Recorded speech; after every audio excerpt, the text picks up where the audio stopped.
రైతు రుణమాఫీలో PSCS bank సీఈఓలు చేతివాటం చూపిస్తున్నారు. రైతులకు తెలియకుండానే వారి పేరు మీద లోన్లు తీసుకుని రుణమాఫీ డబ్బు దక్కించుకుంటున్నారు. రుణమాఫీపై రైతులకు మెసేజ్ రావడంతో ఈ భాగోతం బయటపడింది. అధికారుల తీరుపై ప్రజావాణిలో ఫిర్యాదు చేశారు రైతులు. దీనిపై విచారణ అధికారిని నియమించి ఎంక్వైరీ చేయిస్తున్నారు కలెక్టర్.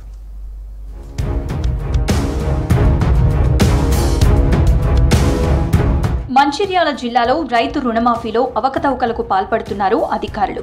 రైతుల పేరిట లోన్లు తీసుకుని రైతులకు చెందాల్సిన రుణమాఫీ డబ్బులను కొట్టేస్తున్నారు. మంచిర్యాల పీఎస్సీఎస్ సీఈఓ సత్యనారాయణ నిర్వాకంతో రుణమాఫీ కోల్పోయామని ఆవేదన వ్యక్తం చేస్తున్నారు రైతులు.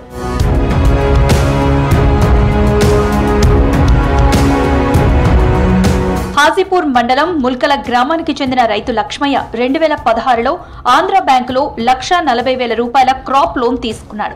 ఈ లోన్ కు 2020 వరకు ఏటా వడ్డీ చెల్లించి రెన్యువల్ చేసుకున్నాడు. 2021 నుంచి ఆ లోన్ పెండింగ్ లోనే ఉంది. వాస్తవంగా లక్ష్మయ్యకు ఆంధ్ర బ్యాంకులో ఉన్న లోన్ మాఫీ కావాల్సి ఉంది. కానీ పీఎస్సీఎస్ సీఈఓ సత్యనారాయణ లక్ష్మయ్య పేరు మీద 2023 డిసెంబర్ 9న క్రాప్ లోన్ తీసుకున్నాడు. ప్రభుత్వానికి పంపిన లిస్ట్ లో సత్యనారాయణ తీసుకున్న లోన్ వివరాలు పెట్టాడు. దీంతో లక్ష్మయ్య పేరు మీద సత్యనారాయణ తీసుకున్న లోన్ మాఫీ అయింది. లక్ష్మయ్య ఆంధ్ర బ్యాంకులో తీసుకున్న లోన్ ఇంకా పెండింగ్ లోనే ఉంది.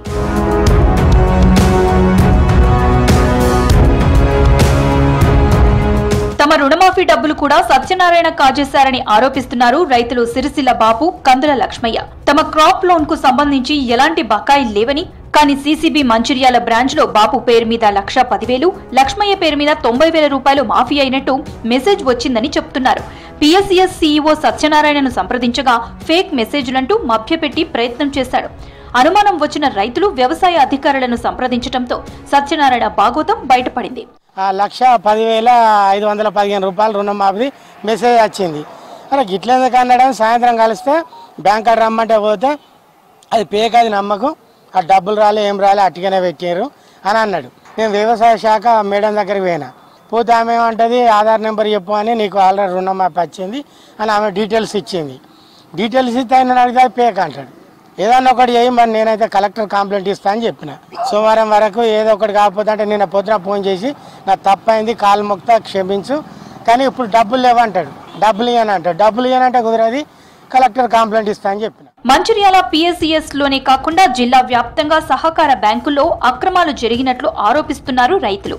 బకాయిలు చెల్లించిన అధికారులు లోన్లు పెండింగ్ లో పెట్టడంతో పాటు రైతులకు తెలియకుండా లోన్లు తీసుకుని సొంతానికి వాడుతున్నారని చెబుతున్నారు. రుణమాఫీ అమలయ్యాక ఇలాంటి స్కామ్లు ఎక్కువయ్యాయంటున్నారు. సహకార బ్యాంకు వ్యవహారాలన్నీ సీఈఓల చేతుల్లో ఉండటం వల్లే అక్రమాలు జరుగుతున్నాయని ఆరోపిస్తున్నారు. కలెక్టర్ కంప్లైంట్ చేసిన తర్వాత ఈ రోజు వాళ్ళు అధికారులు వచ్చి, బాబు మీ లోన్ మీకు క్లియర్ చేస్తాం, మీ పైసలు మీకు ఇస్తాం, రండి అని చెప్పి అధికారులు ప్రాధాన్యపడుతున్నటువంటి సందర్భంలో ఈ ఒక్కరిద్దరితోటి కాదు, ఇంకా తవ్విన కొద్దీ ఇంకా అక్రమాలు బయటపడతాయి.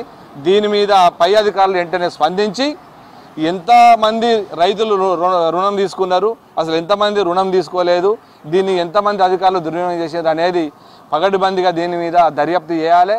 రైతుల ఫిర్యాదుతో రుణమాఫీలో అక్రమాలపై విచారణ చేస్తున్నామన్నారు అధికారులు. ఇప్పటికే విచారణ అధికారిని నియమించామని, త్వరలోనే నిజానిజాలు బయట పెడతామన్నారు. రైతులను మోసం చేసినట్లు తేలితే చట్టపరమైన చర్యలు తీసుకుంటామని చెప్తున్నారు. కలెక్టర్ గారి ఆదేశాల మేరకు ఈరోజు ఒక అధికారిని పీఎస్సీఎస్ మంచిర్యాల సొసైటీకి పంపడం జరిగింది. దీని మీద సమగ్రమైన విచారణ జరిపి నివేదిక ఇవ్వాల్సిందిగా అతన్ని కోరడం జరిగింది. సాధారణంగా ఎవరి లోన్ అకౌంట్లో వాళ్ళ అమౌంట్ వస్తుంది, ఇంకోళ్ళకు పోయే అవకాశం లేదు. ఇట్లాంటి దుర్వినియోగం ఏమైనా జరిగిందా, ఇంకేమన్నా జరిగిందా అనేది విచారణలో వెళ్తుంది. విచారణ నివేదిక వచ్చిన తర్వాత బాధ్యులను గుర్తించి వారి మీద తగిన చట్ట ప్రకారం తగిన చర్యలు తీసుకోవడం జరుగుతుంది. మంచిర్యాల, పెద్దపల్లి, జగిత్యాల జిల్లాలోనూ రైతుల క్రాప్ లోన్లను ఆసరా చేసుకుని డబ్బు దోచుకుంటున్నారని ఆరోపిస్తున్నారు రైతులు. బ్యాంక్ కింద స్థాయి సిబ్బంది రైతుల దగ్గర ఒక్కో లోన్కు 2 నుంచి 4,000, చిన్న లోన్లైతే 500 నుంచి 1,000 రూపాయల వరకు కొట్టేస్తున్నారని చెబుతున్నారు రైతులు.